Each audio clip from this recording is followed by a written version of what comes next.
Hello, welcome back, creatures big and small. So this is the continuation of the last video where I talked about the whole evolution of how this game came to be and its future and what I want from it and what I want from it in terms of a gameplay perspective, as well as like the core principles of what make this game unique and different from the rest. So this video is going to be talking about the gameplay itself. How is the new gameplay going to work?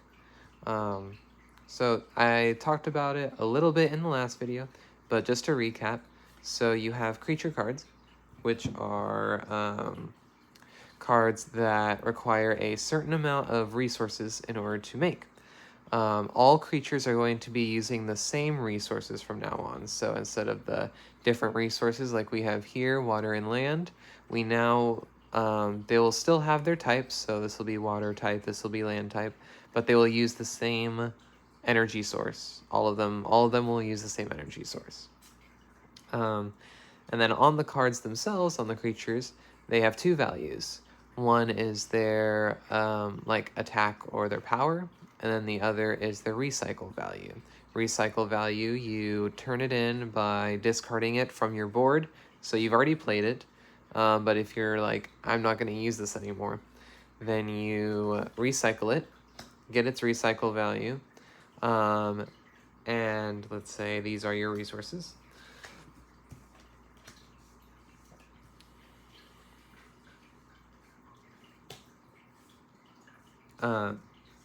This is a resource, a recycle value of 2. So let's say you had 2 resources already, then you would just add 2 more onto your meter.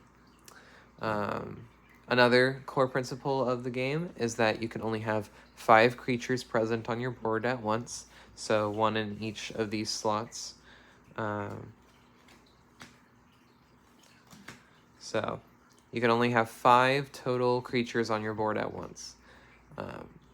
When it comes to combat, combat is initiated after you're done placing all your cards, recycling them, using them. Once you are done doing all that jazz, that's when you start combat. So the combat phase works as such. You choose a creature that you want to engage in combat. You can say, I want this creature, this creature, this creature. These 3 will attack you. Now the opponent has the choice to block their creatures with their own. Let's say they have poor little Earth Tin over here with just a damage value of 1, and he's going to go up against a damage value of 4.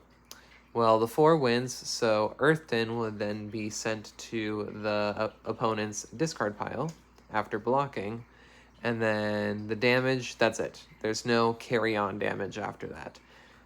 If you use a creature to block, that's it. Then the card stays on your board, and it's there until next time. Let's say they don't have a creature to block. So Jane Grove over here is going to attack for 3. They don't have any creatures to block. So they'll get hit by 3, and when they get hit by 3, they have to discard 3 cards from the top of their deck into their discard pile. The number varies based on their amount. So, for example, college student would deal 4 damage, so they discard 4 cards from the top of their library or deck into their discard pile. And so that's the basic rules of combat. It's pretty straightforward, pretty simple. Highest number wins, yada yada. And then the decks are also different. So before, I had the decks be 52 card decks, as you may have noticed in some of my earlier videos talking about the rules of the game. I said a 52 card deck, and I gave a layout on like what you should have in it and how you should build it and stuff like that, and recommendations. Scratch all of that. This is completely different now. So a deck consists of 30 cards, And don't worry, I will release starter decks to begin with. So if you are interested in trying out this game yourself and playtesting some of it, playing a lot of it, and giving me feedback and stuff like that in the comment section, feel free to do that once I release those starter decks. But and if you have any ideas for cards, let me know right now, and I can see if I can implement them in some way. But anyway, aside from that, decks are 30 card decks, and this does not include the 5 energy resource cards that you need. So you do need a total of 35 cards for your deck. So 5 of the resources, and then 30 of the actual deck itself. The deck can consist of any creatures you want, from any sort of type. So you could have land type creatures with water type creatures, and then you could also mix in electricity creatures and all that stuff. You could do any sort of combination you want. I am leaving it up to your imagination, to whatever cards you want to do for your deck. And I'm trying to give a lot of creative liberty to the players in terms of this game. The only thing to keep in mind is that certain types will react differently to other types depending on what their ability is on the card. I'm not going to go too much into detail with exactly how the card layout looks, because it is going to be completely different to this. I'm changing the style of it almost entirely. It's no longer going to be like this boxy, kind of like one of those like character select screens. That's what this reminds me of, is like one of those character select screens. It's not going to look like this anymore. It's going to look more like a, I don't know how to describe it, like a tangled together, like natural looking card. It'll look more fluid, and yeah, you'll see in the other video once I showcase some of the cards that I've created for it, and their counterparts. So let's see here. What else was there? In terms of the gameplay as well, the same thing. You want to discard cards from your opponent's deck. Once they run out, they lose. And that's pretty much it for the rules of the game. It's very simple. It was designed to be that way. And I've tried to simplify it a lot. So it's funny because the earlier iterations were super simple, and then this iteration is very complex, and now I'm trying to bring it back to simplicity. So yeah, that'll be it for the gameplay video. I was expecting it to take longer to explain, but that's really pretty much it. The only other thing is like hand size. Maximum hand size is 7 cards. You draw 5 at the start of the game. And then whoever starts the game doesn't draw a card. So that's the advantage of starting the game, is because you don't draw a card, which means you're going to die less fast. So that's kind of the back and forth there. Oh, in terms of combat, I forgot to mention, at the very beginning of the game, when the match starts, let's say you play one of your cards, a little Earthton again, let's use him. You play Earthton at like the start of the game.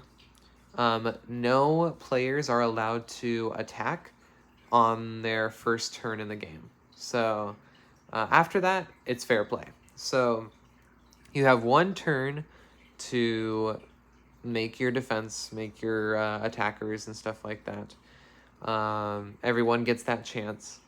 And then once the first round has finished, once everyone has taken their turn, that's when combat is introduced and initiated in the game. That should be it. That is literally everything I can think of Rarities are going to be different as well. So instead of common, rare, and super rare, it's just going to be like base set and then elite set, I guess would be the best way to describe it. So all these cards, every single one will be easy to get.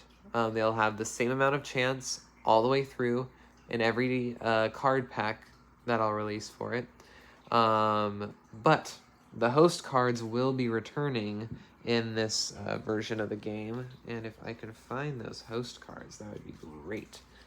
I don't think I have them with me right here, but the host cards that I had originally for this game, those are going to make their return, and those are going to be the super duper rare cards again. And those will be like the elite cards. Those will be a lot more likely to get than they were last time. Last time it was 1 in every 50 packs. I'm going to change that a little bit. It's going to be like 1 in every 20 or 1 in every 15. And then let's see what else. The item cards. Item cards, you're going to get 1 item card per card pack. All the items are the same rarity. There's gonna actually, I do believe I'm gonna have like elite items as well. That will be rare to get as well. Same rarity as the host cards. But I really want this game to be accessible. I want people to be able to get the cards that they need to build their deck and to build whatever deck they want to. And so that's how I'm going to design it. It's not going to be your classic rarity situation. Excuse me. It's not going to be your classic rarity situation where you have like commons, rares, epics, or mythics, or whatever, where there's like certain actual crucial cards that you need to build a deck locked behind a rarity. I hate that feeling. I hate that feeling in every single trading card game. I want to be able to get the cards that I need to make a decent deck from the get-go. I don't want to have to open 10 million different packs. The only thing that's stopping you is just the chance of getting one, because I have so many creature cards that are going to be released in the base edition. The base edition comes with a total of, I believe if I remember correctly, 177 creature cards. That's just the creature cards. I haven't counted the item cards or the host cards yet. So stay tuned for that. Next video, I'm going to be talking about my card designs.